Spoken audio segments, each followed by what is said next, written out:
Hello, hello, hello, and welcome to this month's amazing lineup on the Her Version Impact panel. Her Version just hit its 1 year mark and continues to grow at rapid rates. We just hit our 100th guest speaker last week. We have over 450 YouTube videos, over 90 audio podcasts, over 400 members in our Facebook group. Be sure to join us, and drum roll. We just launched our first and definitely not our last podcast marathon. For the first time ever in history, we have had 12 hours straight of females only speaking on our platform. We promise to continue to grow and expand and provide you with beneficial information to help you in your everyday life. I am thrilled to have a female panel filled this month as we speak about depression and anxiety, something so many women and men are dealing with, especially right now. The conversation around this topic will be broad and will guarantee to educate you on so many areas of your life. Join us as we dive deep into our personal journeys and what we have created for ourselves in order to better our lives. There will be live Q&A for those of you that are already jumping on live for the next 2 hours. So get your questions in the comments. For those of you that don't know me, I am your host, Sabrina Victoria. If you are new to this podcast, make sure you follow, like, subscribe, and share. Let's jump right in.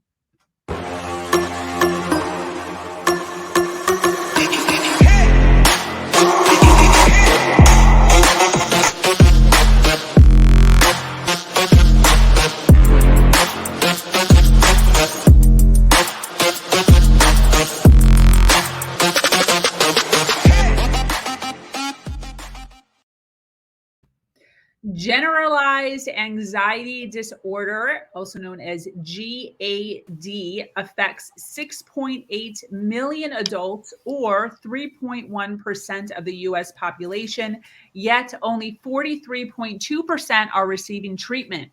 Women are twice as likely to be affected as men.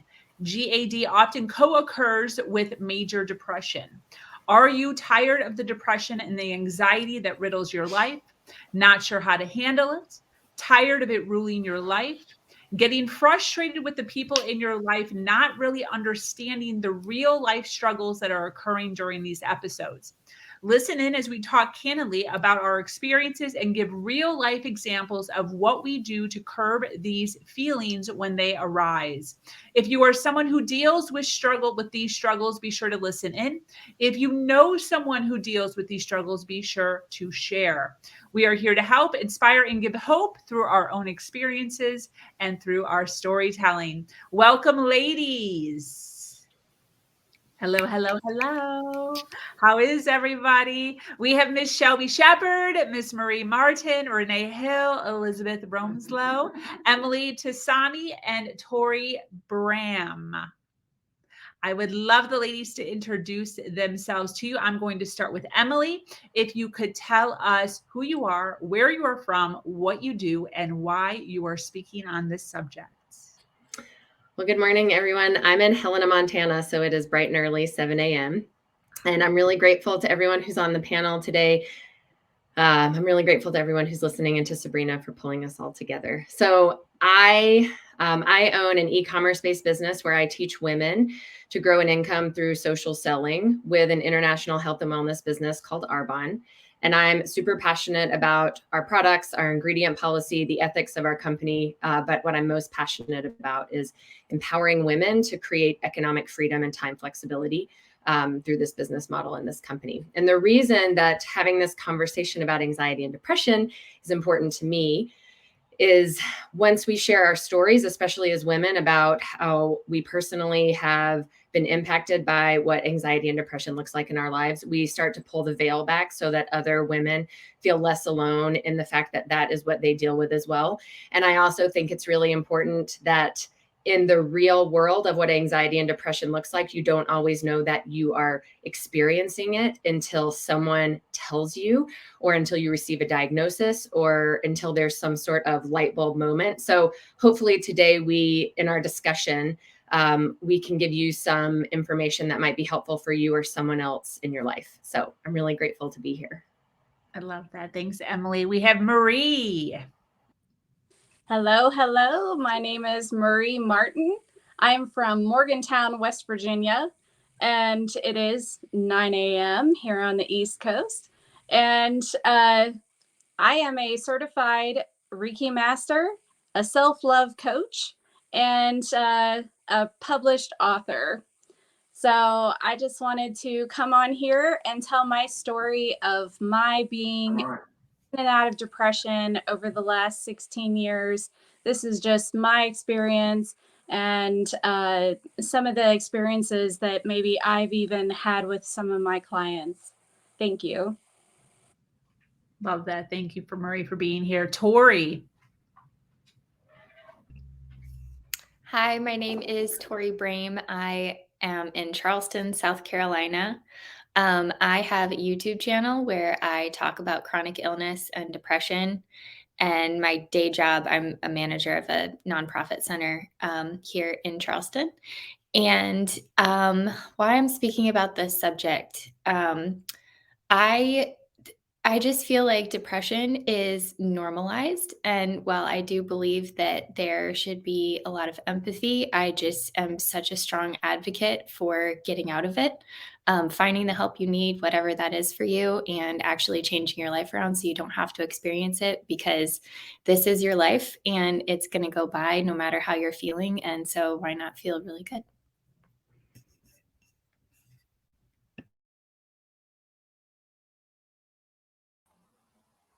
Sorry, Renee. Okay, I was going to say, I think you said Renee, but I wasn't sure. Sorry. Good morning to everyone. My name is Renee Hill. I am Texas born and Florida raised. I am currently in Southwest Florida. I am a college professor. I also, with my husband, co-own an insurance agency called Hill Insurance Service. I am speaking on this topic today for two reasons. One of them is because when I first experienced issues with anxiety and depression, I didn't have anyone to talk to. I didn't know who to go to ask questions of. And so I want to be that person for someone else. I want people to know that it's okay to ask me questions. I'll be an open book. And the second reason is because even though there is an unfortunate stigma around talking about mental health issues, it is particularly a pervasive negative thing in the African American community. And so I want to stand as a face that is a Black woman that's saying, I am not ashamed that I have a mental health issue. And, you know, if I can make it through it, so can you. So those are my reasons. Absolutely. Elizabeth.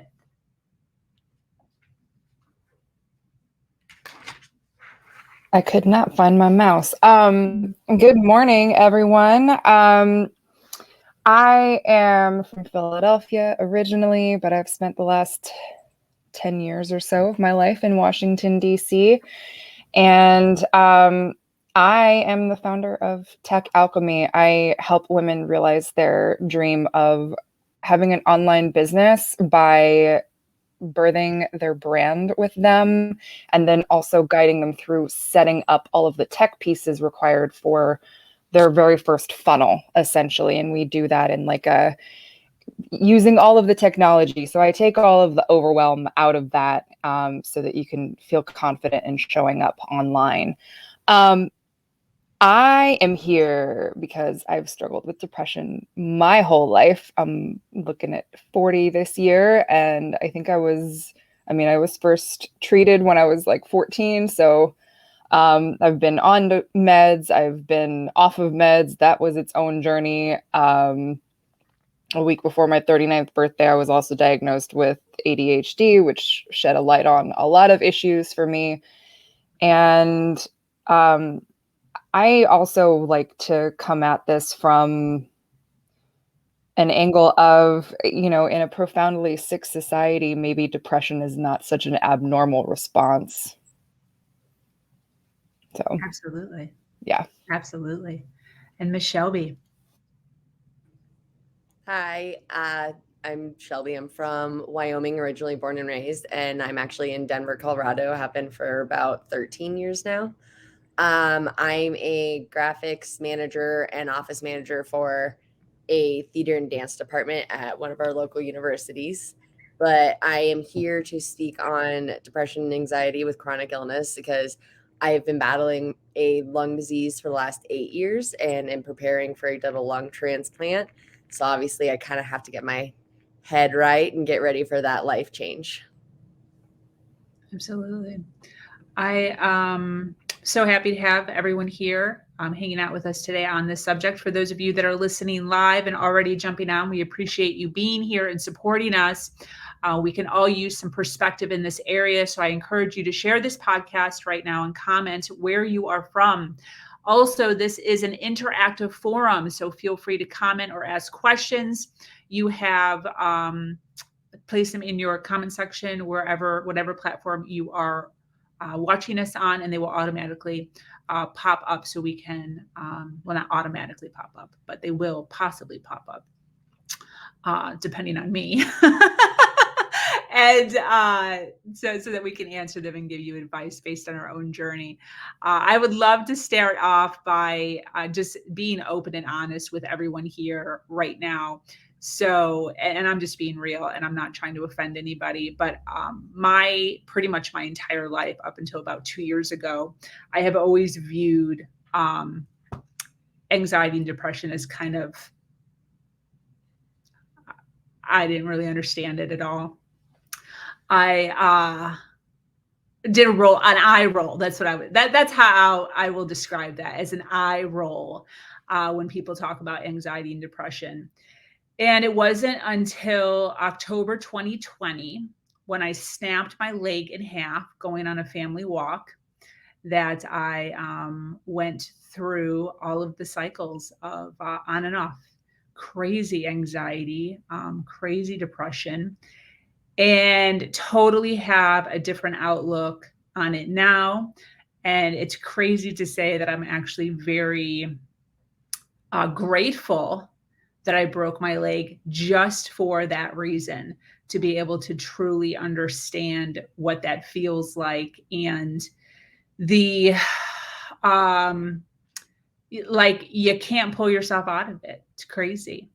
It just seemed silly to me at some point. So I just kind of wanted to put that out there. I'll share more as we go along, but I do want to start with Emily, if she can reintroduce herself, tell us, tad bit more about yourself, and then ask your question, and then we will kind of roll from there.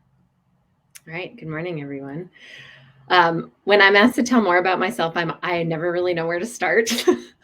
Like, do I share about this is my anxiety, right? Do I share about my personal self? Do I share about my business? Like, what do I share about? But I was born and raised in North Georgia, and I moved to Montana for undergrad, which was a very anxiety-provoking decision. I realize now, looking back, but it was one of the best decisions I ever made, and was a really awesome launching pad to starting to learn more about myself, because I was away from all of the comforts of my life. So I'll just start with that, since that's what we're talking about today. And so I want to start with a question for everyone that I wasn't really sure how to put into words, so I might ramble a bit pulling it out. But I know for me now, as a 38-year-old, I realize that I have struggled with pretty severe anxiety pretty much since I was like 10 years old. And it was always called like, oh, you're so driven and you just do really well under pressure. And I would say the same things about myself. I was the high achiever, but always a lot of feelings of overwhelm. So I want to know from all of you, at what did your anxiety and or depression feel like in real life before you knew that's what it was? So when you look back and you think, at whatever point you received a diagnosis or you learned more about yourself and were able to give it a name, whatever that looked like, but what did it look like, and how did people around you make you feel about what you were experiencing, since you didn't know what to call it yet? Yeah, Renee, take it away. I really love this question. I've done a lot of work, personally, but then in terms of just my own like reading and things like that, but also seeking professional help about the depression and anxiety. And it really turned on so many light bulbs for me, because I I didn't get diagnosed with anything until I was in my mid 20s, actually more like late 20s. But when I started to learn more about what these things were, I realized that for my entire life, I had been experiencing anxiety, and then like a low level, like my normal was depression, but it was as a child, as a teenager. Um, I would say, I think it's what is it called? Uh, there's dysthymia, I think is what it's called, when you just kind of like, that's your base. It's just not really being okay, but you've learned to function that way, right? Um, so I remember as a kid, I'm an only child, but my both sides of my family, both my mom and dad, both had a lot of siblings, and there were a lot. Like they were like their person. They had these huge personalities. Love them. I love them, but I couldn't manage it. But as a kid, when I would go like to my grandmother's house, where we were always there, my maternal grandmother, we were always at their house, and all of the kids, or all of her kids besides my mom, were still living with her. And so, like, their kids were there. So all my cousins were there. It should have been a fun time. I could manage about 10 minutes before I needed to go in a room. But that was considered rude. No, Renee, you have to stay out here with all of us. We're a family. When I needed to get away, and I didn't have the words for how I felt. I just knew it wasn't okay. It didn't feel good to me. And I was trying to escape it. But I also couldn't be disrespectful to my mom or to whoever was saying, no, you have to come back and re-engage with the family. So, again, in general, and some of this was a function of the time that I grew up. So I'm like way older than all of y'all. I'm 47. So, back in my day, no, I mean, when I say nobody was talking about depression and anxiety at all, but they certainly weren't thinking about it or talking about it for kids and for teenagers. So nobody would have been able to notice that the reason that Renee was always the only one trying to hide out in a room was because there may be something else going on with her. They did not have any clue that that could be a thing, right? And then with the depression issue, that low level of just always that undercurrent of, I'm not okay, I don't feel good, I'm always sleeping. I just thought I liked to nap. I mean, I do like to nap, but some of that was me escaping that feeling of, I'm not okay. I'm sad. I'm not sure why I'm sad. I'm not sure why I feel like I don't fit anywhere. So that was just kind of my experience as a child and as a teenager, of not knowing how to feel differently, but realizing other people did not seem to feel the way that I did, and not understanding how come they don't want to hide in a room, how come they don't want to just sit in the room and either cry or just be away from everyone. So I hope I answered I lost my train of thought at one point, but I hope I touched your question. That was perfect. I think that was a great launching pad, because it's a great reminder that anxiety and depression doesn't have to just come from one experience in our life. It can be part of who we are from the beginning. And that reminder that what it can look like for children, I think is so important. So that was perfect. Thank you, Renee. Torie, I saw your hand go up. Take it. So I have really bad dyslexia. I went to therapy for it, really intensive therapy from the time I was like 15 to 17, I think. And so a lot of my childhood was just faking it. I, didn't want to read in class. I wouldn't attend any study groups in high school or anything because I didn't want anybody to know that I couldn't read. And there was just, I'm one of those like low level anxious people all the time. And I've learned to embrace that over the years and accept it. And like, I love that part of myself, but it was, I was pretty jumpy as a kid. And so that came out as being independent. I didn't need anybody around me. And honestly, I was pushing everybody away because I didn't want them to know that, the imposter syndrome that was always plaguing me And, that was up through college, and, any work relationships I would have, I wouldn't maintain them after I left, just because, like, I think I just didn't want anybody to know. I didn't want anybody to know me. I didn't want anybody to know that, like, every single day of my life, I was waking up and faking it, because I honestly just wanted to freak out. And so yeah, it was definitely independence. It was like, oh, Torie can do anything. She just kind of goes in her room for a while, and then she comes out with this like amazing thing. And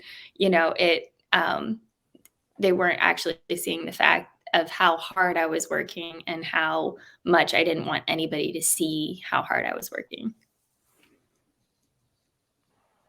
Thanks, Torie.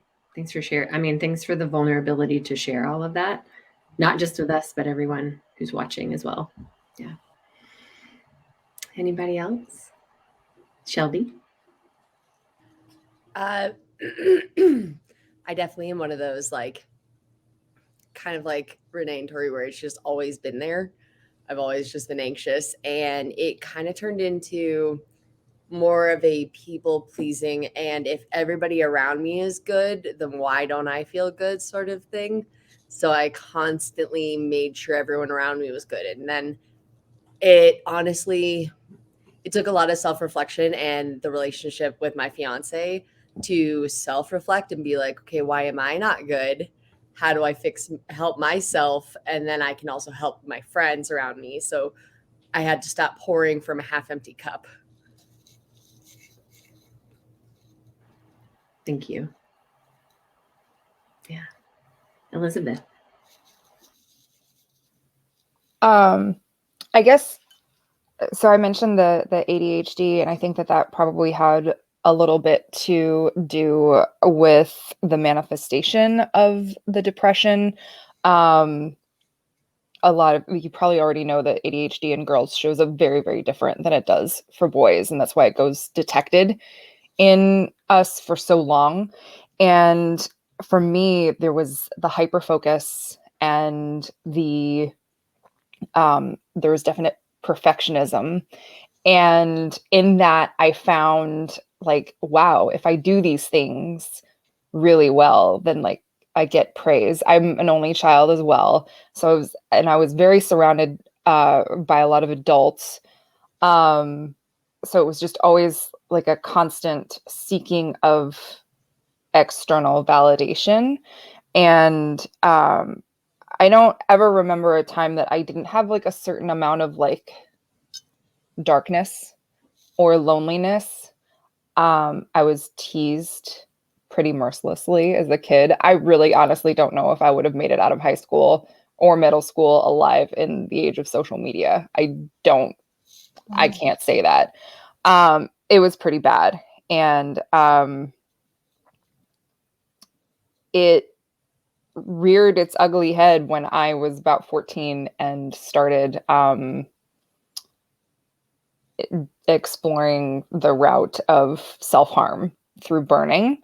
And that's when I received a diagnosis of depression, because, like, why else would you be hurting yourself? I mean, actually, I feel like there's a myriad of reasons why you might be exploring self-harm that might not be depression. But yeah, so it's a little bit strange. I feel like I've had a diagnosis for so much of my life. But I do remember that kind of cold hole being a reality of my life since I was a very young kid. And I remember thinking, like, I don't believe that God would let any of his children feel this bad. So he must not exist. And that was at like 5 years old. So, yeah. Thank you, Elizabeth. I feel like I would want to take a rabbit hole down the conversation, the topic you just mentioned at the end, but we'll just hold that for now. But I feel like there's so much there. Does anyone else have anything else you want to add to this part of the conversation? Yeah, Sabrina. So for me, I had a short spout of a mix of anxiety and depression. And for me, it felt like, why bother doing anything, like, at all? There was a lot of